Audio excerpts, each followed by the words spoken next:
Bonjour, mon nom est Julie Cormier, directrice de Vision H2O. On est à Bas-Cap-Pelé, à un site qui a subi beaucoup de dommages suite à la tempête Dorian.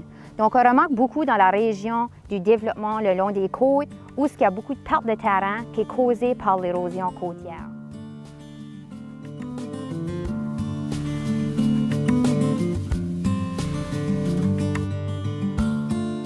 Donc, nous autres, comme groupe, on a comme but de développer des projets qui vont aider à la gestion, tout en gardant l'aspect naturel des côtes, puis en encourageant la biodiversité.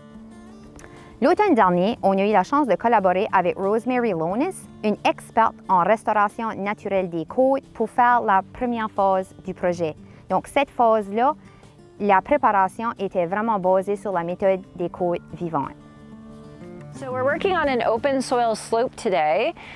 We're looking to slow down the evaporation of nutrients out of the soil horizon and prepare it for planting next spring.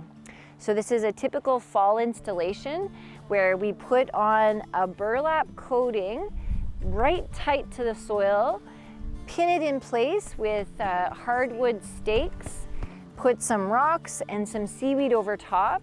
This evening it's going to rain here so that the water will embed the burlap into the soil surface, and then it will kind of freeze all together as a solid unit and be more protected over winter, so that in the spring we can install sod blankets and knit this soil horizon back together with the root systems from the sod plus the other plants that we install later.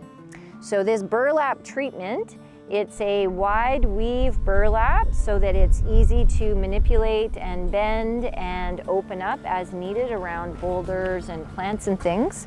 And you can see here that we've pegged it into place with our hardwood stakes. And now the seaweed is getting started, rocks at the toe of the slope here, and some soils and sands on top to really embed that burlap into the soil horizon.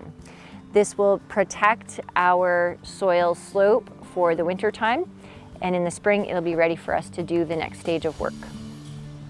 Donc aujourd'hui, on va poursuivre les travaux qui ont débuté l'année passée. Donc on va utiliser plusieurs différentes techniques qui vont permettre à gérer l'érosion, puis qui est vraiment basée sur la méthode des côtes vivantes.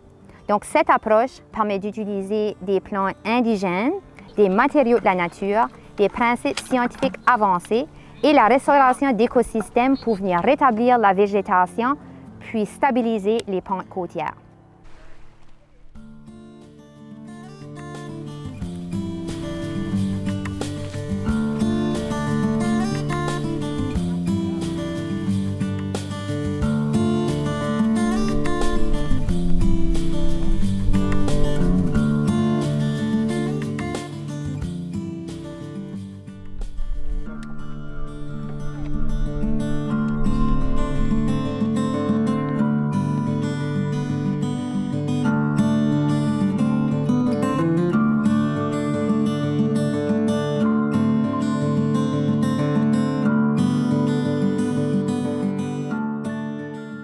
La méthode des côtes vivantes est une bonne alternative pour la gestion de l'érosion côtière.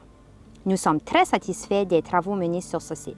Un entretien annuel est prévu pour les prochaines années. Merci beaucoup à Helping Nature Heal pour leur expertise et aux propriétaires pour leur participation au projet.